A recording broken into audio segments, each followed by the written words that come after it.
listening part of the occupational English test has 3 parts, and in each part you will hear a number of different extracts. At the beginning of the test, you will hear a beep sound. You will have time to read the questions before you hear the extracts. You will hear each extract once only. You have to complete your answers as you listen. At the end of each test, you will be given 2 minutes to check your answers. Part A. In this part of the test, you will hear 2 different extracts. In each extract, a healthcare professional is talking to his patient. For questions 1 to 24, complete the notes with the information you hear. Now, look at the notes for extract 1.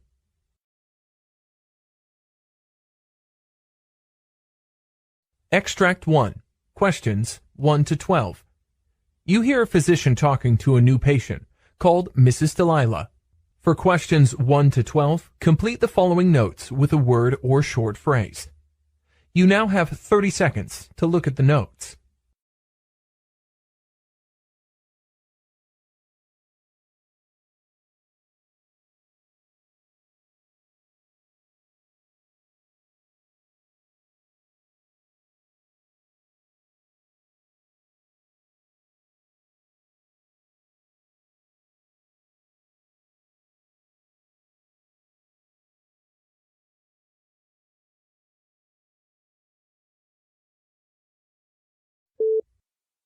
Hello, doctor.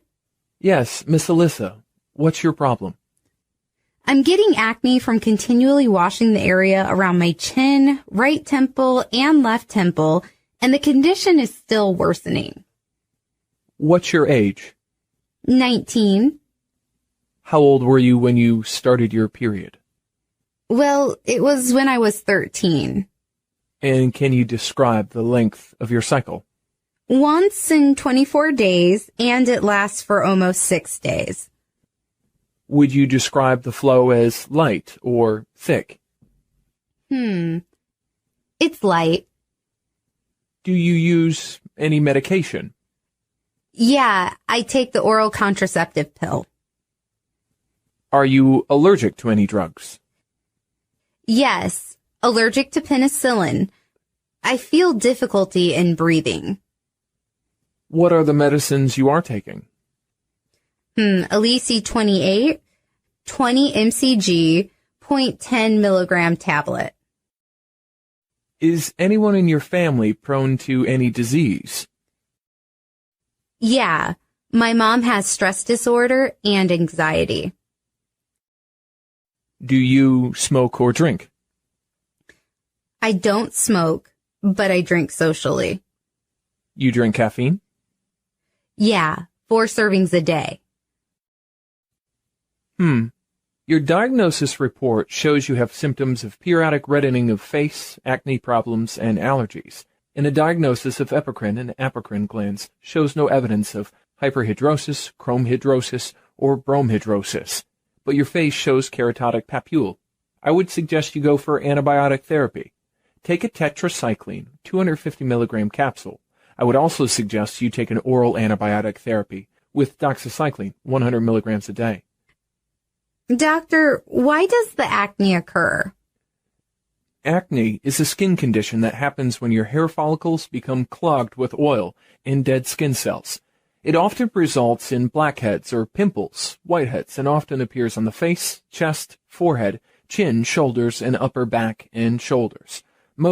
Acne is most common among teenagers, like you. The androgen hormones increase during puberty, causing the sebaceous glands to enlarge and secrete more sebum. Hormonal changes during pregnancy and the use of oral contraceptives also impact sebum secretion. Moreover, low amounts of androgens circulate in the blood can still worsen acne. Medications such as drugs containing corticosteroids, testosterone, or lithium worsens the disease. Which food should I avoid, doctor? Certain dietary factors, such as skim milk and carbohydrate-rich foods such as bagels, bread, and potato chips, worsen acne.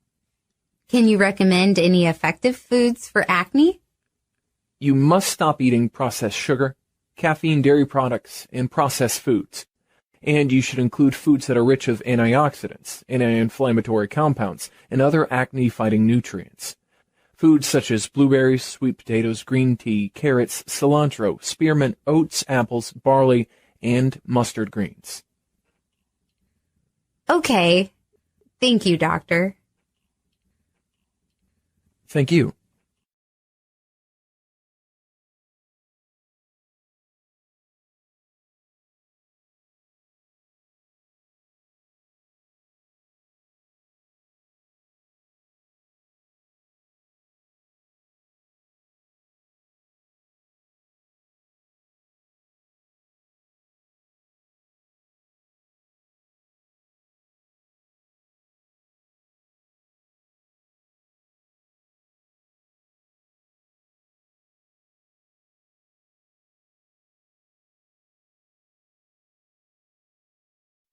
Extract 2. Questions 13 to 24. You hear a physician talking to a patient. For questions 13 to 24, complete the following notes with a word or short phrase. You now have 30 seconds to look at the notes.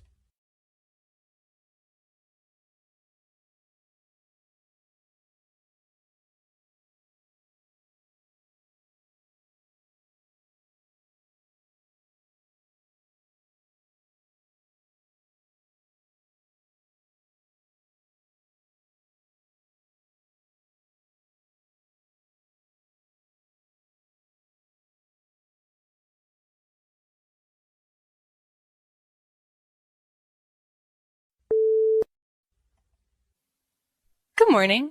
I've got an appointment with Dr. Gonzalez at 8:30. Okay. Please be seated. Let me check with your record. In the meantime, please sign in and be seated. Margaret Nicholson? I'm here. Follow me to room number 3, please. Here we are. What's the reason for your visit today? Well, lately, I've been feeling really tired, and often I get frequent headaches and an upset stomach. Moreover, I've been getting a persistent cough for like the last 3 weeks. When did these symptoms start? I started feeling tired all the time about 2 months ago. Then, a few days after that, the headaches started. I got the upset stomach long before feeling the tiredness. Are you taking any medications? Only vitamins. What vitamins are you taking?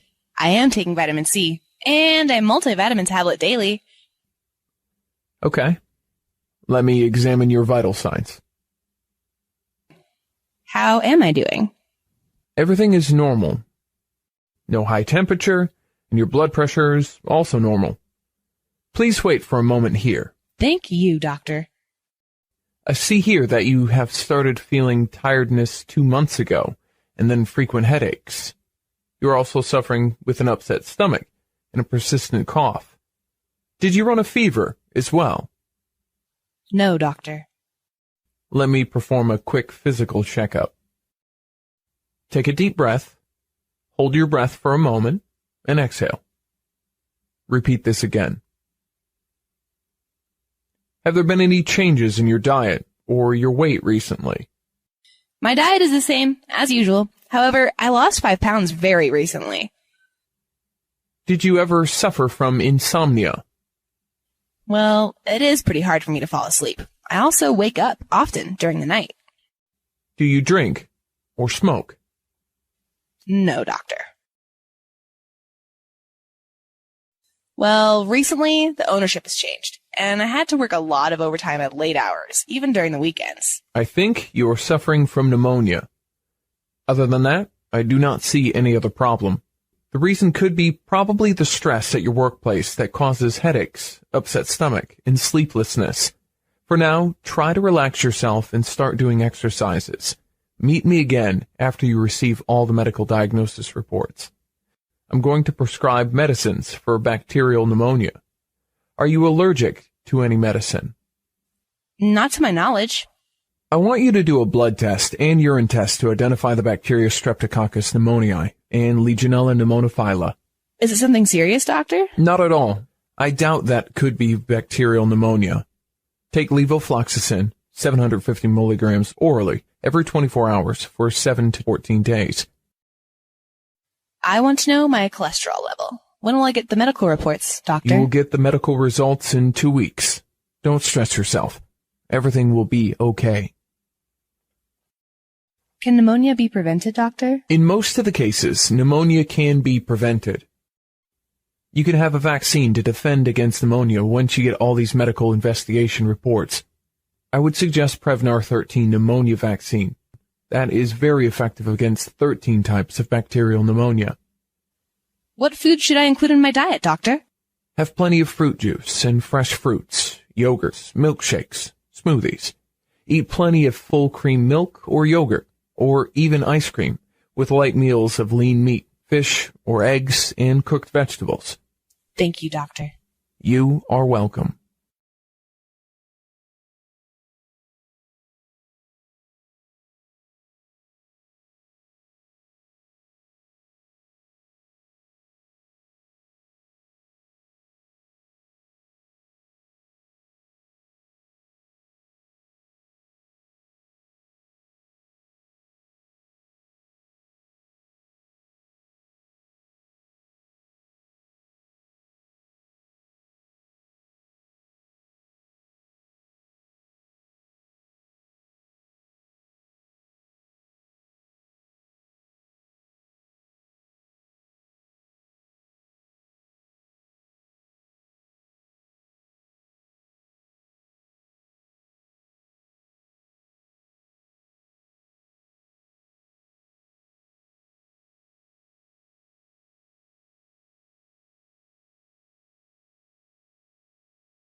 This is the end of Part A. Now, look at Part B.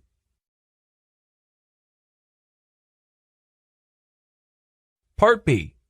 In this part of the test, you will hear 6 different extracts. In each extract, you'll hear people talking in a different healthcare environment. For questions 25 to 30, choose the answer A, B, or C, which fits best according to what you hear. You will have time to read each question before you listen. Complete the answers as you listen to the audio. Now look at question 25. You hear a physician explaining to his nurse about skin cancer. Now, read the question.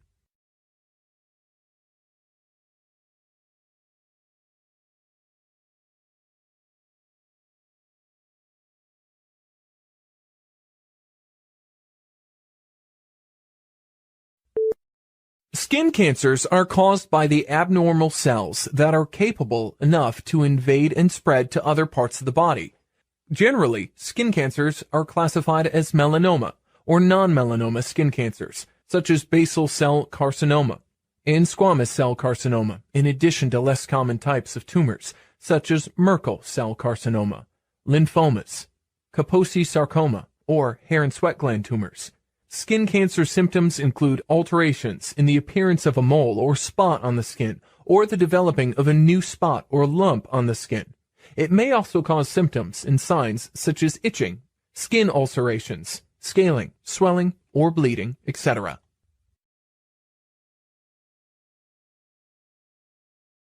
Question 26. You hear a physician explaining to his patient about depressive disorder. Now, read the question.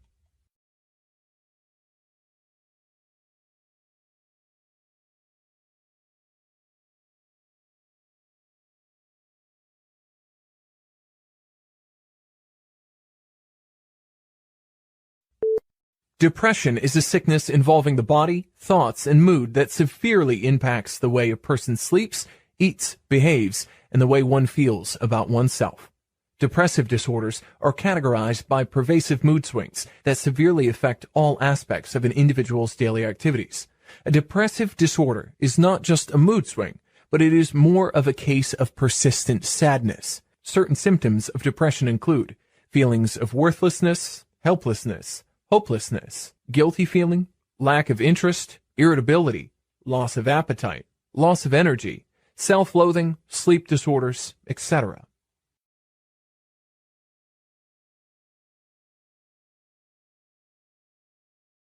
Question 27. You hear the discussion of 2 doctors about the frailty score concept in age patients. Now, read the question.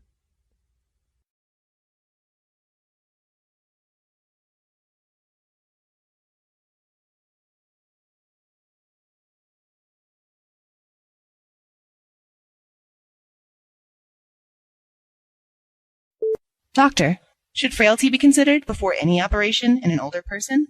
Frailty is not just a phrase, but a health metric that should be performed before the surgery to any older person. I think the frailty score is a very good concept. It may dictate the objective of the surgery. The frailty score concept relates to the inexorable decline of physiological reserve that is a normal consequence of the aging process. We must consider that a healthy 60-year-old will not be as fit as a healthy 40-year-old individual. When faced with the necessity to have surgery, the frailty concept really is more objective. Frailty can be simply evaluated with a walking test, such as a very slow walk speed or an inability to walk very far, giving a good approximation. Both patient and loved ones should consider the consequences of surgery before the procedure begins, especially in the frail.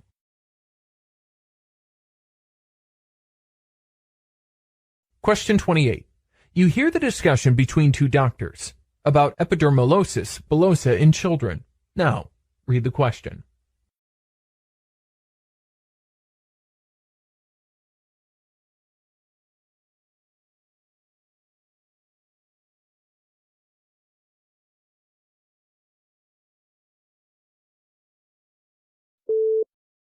Doctor, could you please explain to me the severity of epidermolysis bullosa in children?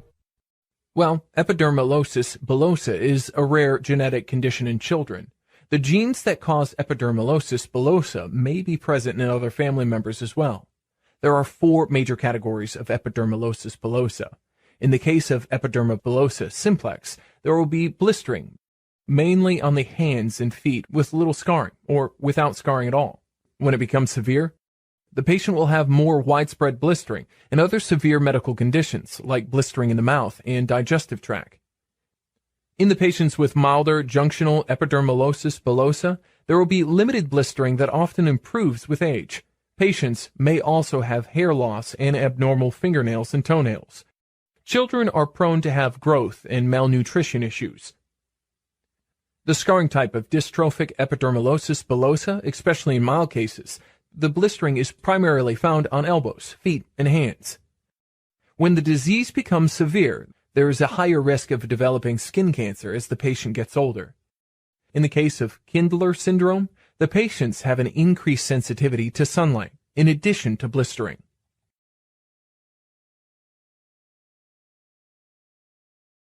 Question 29. You hear the physician briefing to his staff about Clonus disease. Now, read the question.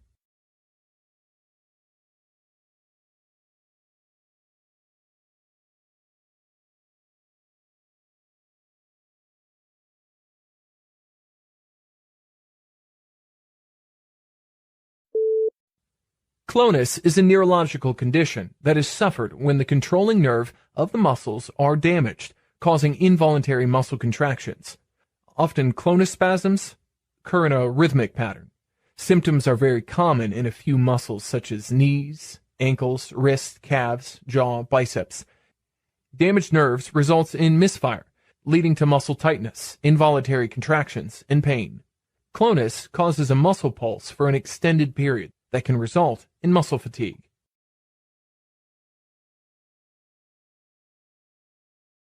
Question 30. You hear the discussion between two doctors about how to cope with delirium in patients in ICU. Now, read the question.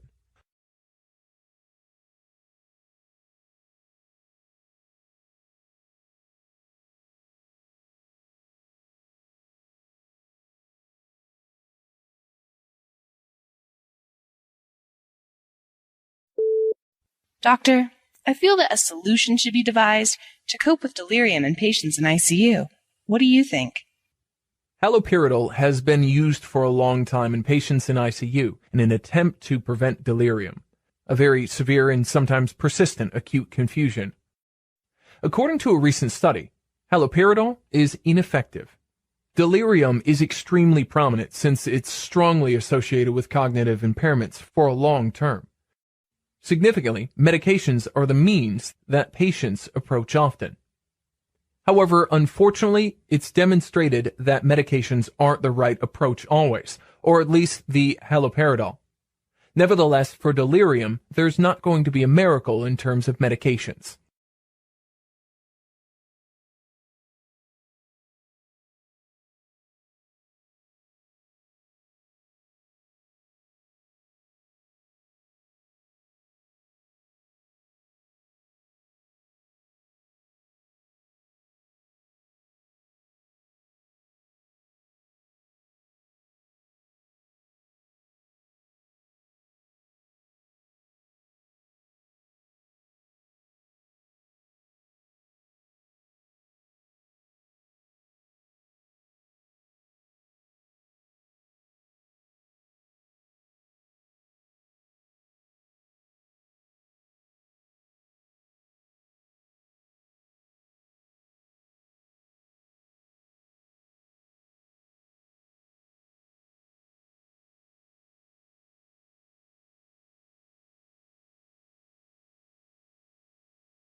This is the end of Part B.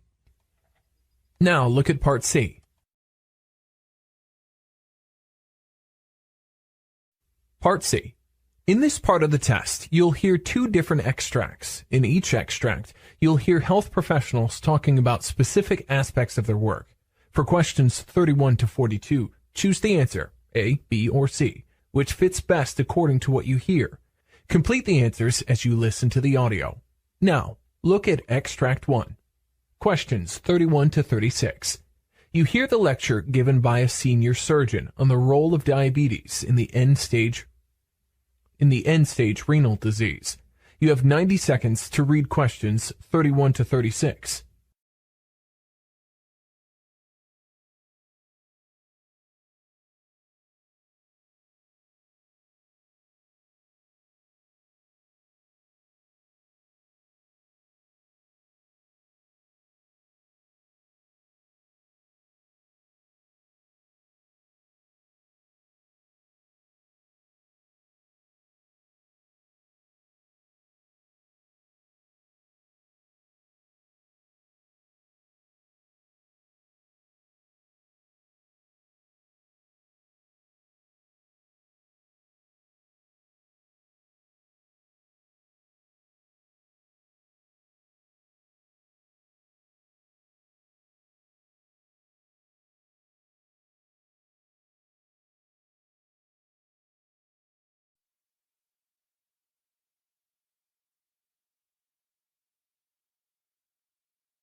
Role of diabetes in the end-stage renal disease.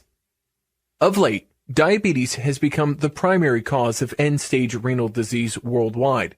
This is due to the fact that diabetes, especially diabetes type 2, is increasing. Approximately 45% of new patients receiving dialysis in the U.S. are diabetic. Early diagnosis of diabetes and early intervention are crucial to prevent the progression towards renal failure, seen in a significant percentage of type 2 diabetic patients and in many type 1 diabetics. The presence of microalbuminuria is the early clinical evidence of diabetic neuropathy, defined as the appearance of low but abnormal levels of albumin in the urine. The characteristics of diabetic neuropathy are a decline in glomerular filtration ratio, progressive increase in proteinuria, hypertension, and a high risk of cardiovascular morbidity. Therefore, the evidence of microalbuminuria should trigger diagnosis for possible vascular diseases and aggressive intervention to cope with all cardiovascular risk factors in diabetics type 1 and 2.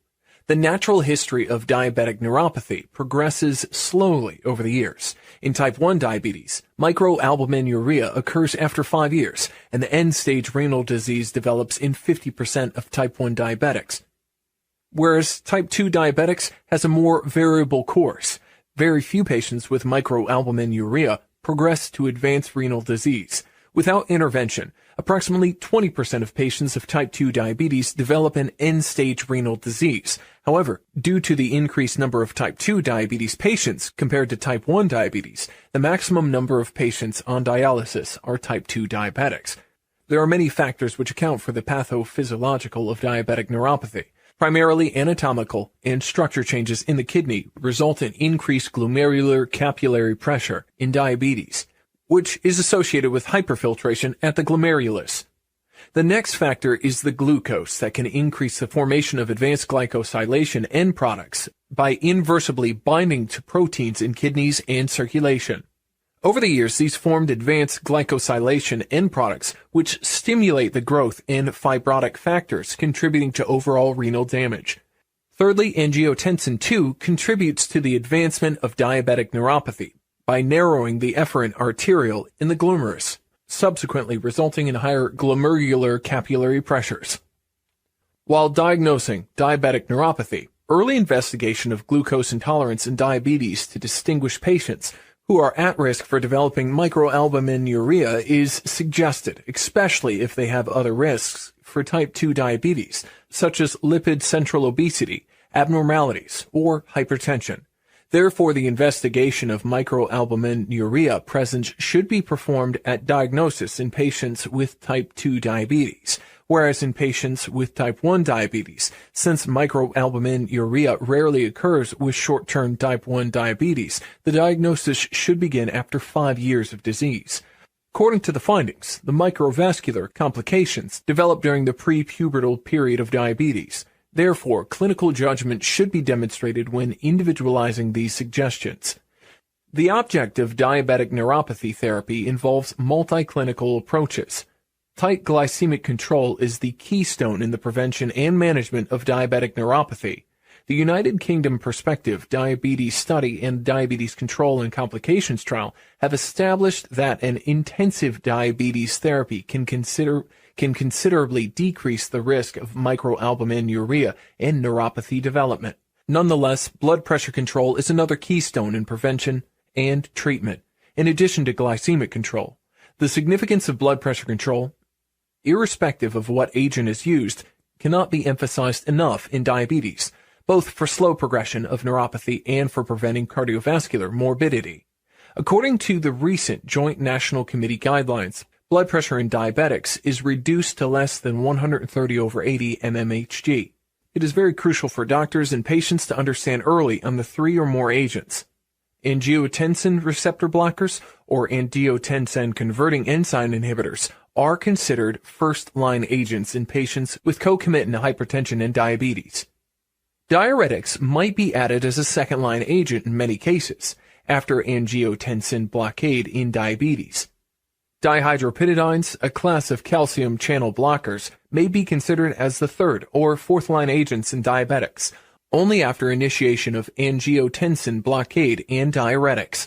There are also other non-pharmaceutical suggestions, such as dietary restriction of protein intake, restrictions of protein to 0.8 grams per kilogram weight per day in patients with overt neuropathy, or even 0.6 grams per kilogram weight per day is recommended in the case of declining glomerular filtration ratio. Moreover, it is very essential to stick to a low-sodium diet in diabetic neuropathy, since many diabetics with renal disease are salt-sensitive. Therefore, restricting salt intake will certainly help in reaching blood pressure goals, with secondary benefits of regression of left ventricle hypertrophy, decreased stroke risk, and reduction in proteinuria. A recommended low-sodium diet of 2.3 grams daily in patients with diabetes in either hypertension or proteinuria. Moreover, avoiding nephrotoxin agents, such as radiocontrast media, nonsteroidal anti-inflammatory drugs, is highly recommended. Last but not least, annual diagnosis of microalbuminuria in diabetics will allow the detection of neuropathy at an early stage. Improved glycemic control and intensive anti-hypertensive treatment will ultimately slow down the progression of diabetic neuropathy.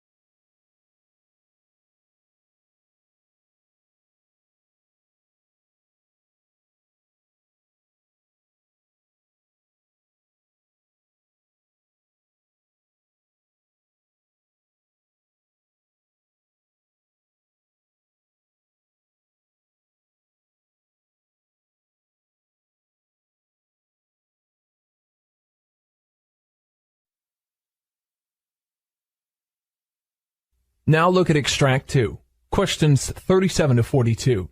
You hear the instruction given by a physician to his staff about a senior surgery on alpha and beta thalassemia. You have 90 seconds to read questions 37 to 42.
alpha and beta thalassemia. Thalassemia is a hereditary disease of the red blood cells called erythrocytes. The disease is classified as hemoglobinopathy. The genetic disorder results in the composition of an abnormal hemoglobin molecule. The blood cells are prone to mechanical injury and die easily. Many patients with thalassemia require periodic blood transfusions for their survival. The thalassemians are classified based on the infection chain of the globin molecule. The production of alpha globin is deficient in alpha globin thalassemia, while beta globin is defective in beta thalassemia. Alpha thalassemians lead to excess gamma chains in newborns and excess beta chain production in adults. The excess beta chains produce unstable tetramers with abnormal oxygen dissociation curves. Alpha globin has 4 genetic loci. The more of these loci are defective or affected by the mutation, the more serious the manifestation of the disease will be. Missing one loci or abnormal gene makes a child a silent alpha thalassemian carrier. Silent alpha thalassemia carriers develop no symptoms or signs of the disease, however are able to pass thalassemia on to their children. Missing 2 loci or mutated genes is a condition called alpha thalassemia minor, or having alpha thalassemia trait. In this condition, the red blood cells may be smaller than normal, called microcytosis, and at times may have very mild anemia. The condition of missing 3 loci or mutated genes is called hemoglobin H disease. Symptoms and signs will be moderate to severe. In the case that all 4 loci are affected, the fetus cannot survive once outside the uterus, resulting in stillbirth with hydrops fetalis. Even if it is born alive, it will die shortly after birth. Beta thalassemia occurs when the gene that controls the secretion of beta globin is defective. Beta thalassemia can result in anemia ranging from mild to severe and is very common in people of African, South Asian, and Mediterranean descent. Alpha globin, along with beta globin, is one of the proteins that composes hemoglobin. Beta globin is made on chromosome 11. Beta thalassemia is classified into 3 major categories depending on the number of mutated beta globin genes and the intensity of the mutations. Beta thalassemia trait or beta thalassemia minor occurs when one of the beta globin genes are mutated. Typically, patients with this condition have very mild signs and symptoms that don't require any treatment. However, they can pass on thalassemia to their children. Usually, the patients are mildly anemic and their red blood cells are smaller than normal, a condition called microcytosis. Beta thalassemia major occurs when both of the beta globin genes are altered and the mutations are severe. This is the most severe condition of beta thalassemia. Children with beta thalassemia major often appear healthy immediately after birth, but start developing symptoms within the subsequent 2 years of their life. This condition results in severe symptoms with life-threatening anemia requiring periodic blood transfusions. Mutations of both the beta globin genes may also result in beta thalassemia intermedia. However, the mutations are less severe than beta thalassemia major. Patients with this condition usually have moderately severe anemia and at times require periodic blood transfusions.